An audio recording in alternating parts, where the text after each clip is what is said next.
আপনারা কেমন আছেন সবাই? আপনি কেমন আছেন? আলহামদুলিল্লাহ, আমি অনেক ভালো আপনাদের দোয়ায়।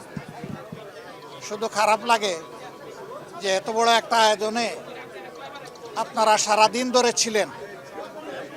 আমি জাতির জন্য আমার মনের কথাগুলো স্বাভাবিকভাবে তুলে ধরতে পারিনি, এটা আল্লাহর ইচ্ছা। কিন্তু এরপরেও শেষমেশ দুই একটা কথা বলার চেষ্টা করেছি। আগামীতে ইনশাল্লাহ আরও সুযোগ আসবে, আরও কথা বলা যাবে।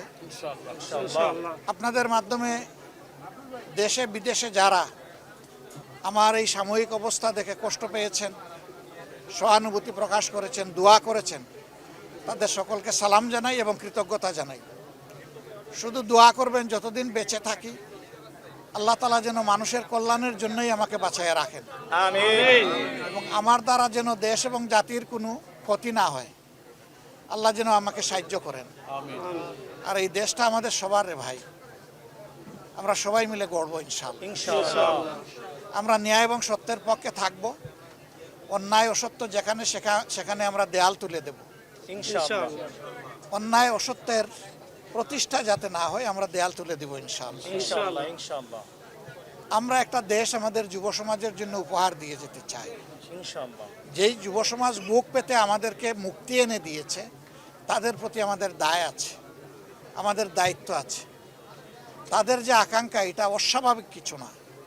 আল্লাহ তাআলা সম্প্রতিও কিছু দেশ আমাকে ঘোরার তৌফিক দিয়েছে। সেই দেশের মিশনারি এবং দেশপ্রেমিক নেতৃত্বের কারণে মাত্র 3 দশকের ভিতরে এক একটা দেশ কোথায় চলে গেছে বদলে। আমরাও পারবো ইনশাআল্লাহ। ইনশাআল্লাহ।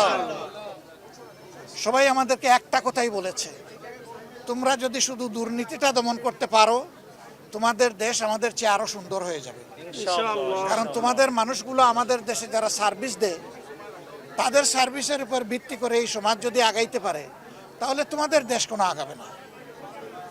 আমরা এই জন্যে আজকে বলেছি, কতটুকু বুঝাইতে পেরেছি আমি জানি না, কতটুকু স্পষ্ট হয়েছে আমি জানি না, যে ফেসিবাদ বিদায় নিয়েছে একটা লড়াইয়ের মধ্যে, আরেকটা লড়াইয়ের মাধ্যমে ইনশাল্লাহ দুর্নীতিকে এই দেশ থেকে বিদায় করতে হবে। ইনশাআল্লাহ। এটা সকল দলের জন্য প্রয়োজন, প্রত্যেকটি নাগরিকের জন্য প্রয়োজন। এই দুর্নীতি সমাজ থেকে নির্মূল না হওয়া পর্যন্ত নাগরিক জীবনে কোনো ধরনের কোনো নিরাপত্তা আসার কোনো সম্ভাবনা নেই। আল্লাহ তাআলা যেন এই কাজটাও আমাদেরকে করার তৌফিক দেন। আমিন।